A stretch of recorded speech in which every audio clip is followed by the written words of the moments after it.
Okay, so I haven't done a video in a while, or at least I've been working on something else, and I haven't really paid much attention to Spiralvent.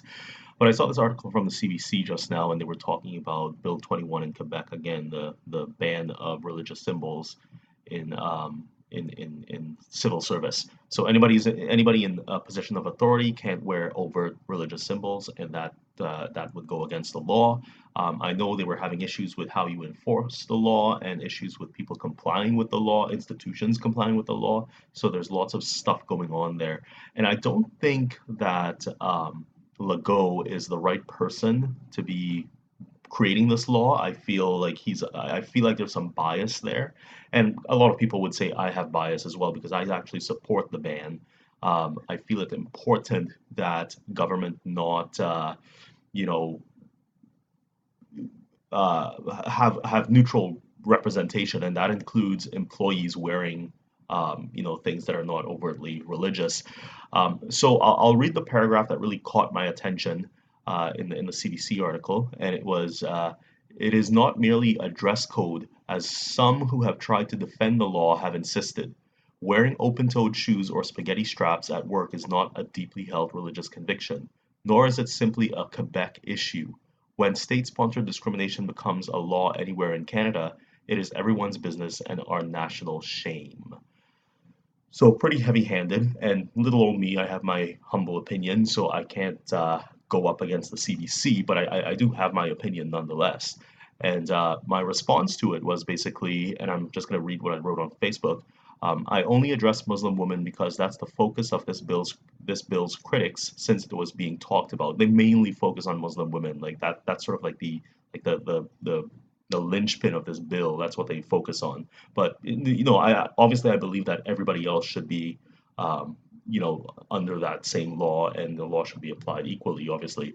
Um, but they just focus a lot on Muslim women, so I thought I would address Muslim women. So here you go. So many Muslim women have said at least one of the issues is telling a woman or men what to wear.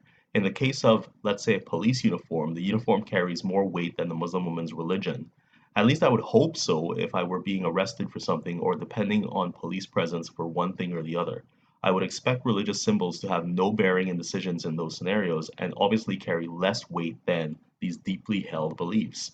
It is also symbolic that people not wear religious symbols in these positions if symbolism is what you're after.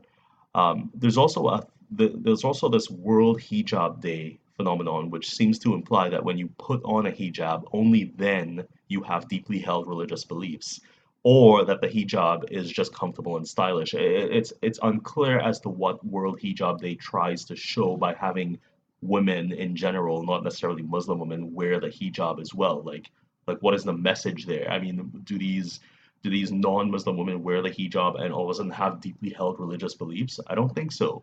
Or are the Muslim women just wearing the hijab and then all of a sudden have deeply held religious belief? And what is the message to women in that case? What is the message to women, non-Muslim women, wearing it for a brief period of time? That it's just fashion, it's stylish. So it's unclear, and it's also unclear. I'll just go on with what I wrote. This ignores the many Muslim women that don't share this deeply held religious belief. Not to mention many different speakers, like Muslim women speakers, that go from claiming it's just clothes to it being sacrosanct.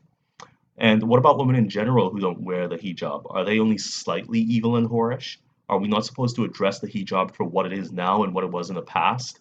Does everyone else not recognize the deeply held symbolism? From what I've seen, read, and heard, women that wear the hijab want to disappear, to be quite frank. But the hijab is not as magical as they would hope.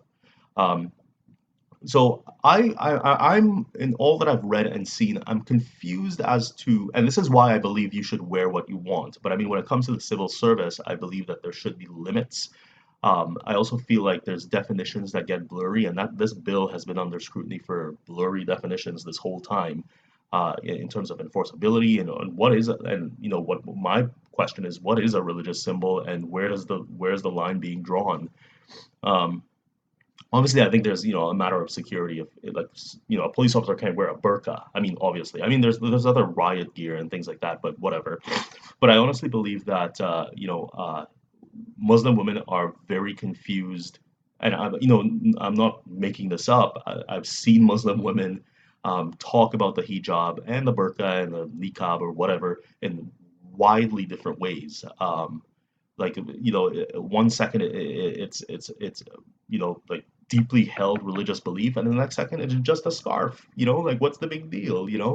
But I think it's almost like I said in the ending of that paragraph, it's almost like they expect to disappear in the hijab, that nobody else is supposed to see the symbolism there, that nobody else is supposed to see them, or there's supposed to be these spiritual entities in society that nobody sees. We only hear them. Um, so I feel that's a bit misguided, a bit delusional, if you ask me. And yeah, now one thing I didn't mention in what I wrote was basically the idea of choice in wearing the hijab. Like, like if it's a deeply held religious belief, is that sort of talk for basically lack of choice? I mean, what does that mean, right? Um, Deeply held religious belief. But on the other hand, a lot of hijabis go on and talk about how free they are, and how it was their choice to wear it. But what's the deeply held belief and the choice? How does that play out? So my thinking on the whole thing has evolved a little bit, because I used to think that they were forced to wear it, because it was kind of instilled in them from childhood, and it was never really a choice. But now I'm a little bit confused as to what they're saying. But I'm not 100% confused. But just that they say it's a deeply held religious belief, you got to take them at their word, right? Like, what does that mean, deeply held religious belief? That you're gonna go to hell if you take it off? I don't know. I don't know. What do Muslim women believe? Like, I mean, all you can go with is what they tell you in all their speaking engagements, and what they say in the press and all this stuff. But I mean, I don't know. I just think all religious symbols should be out of government. That's all. Bye.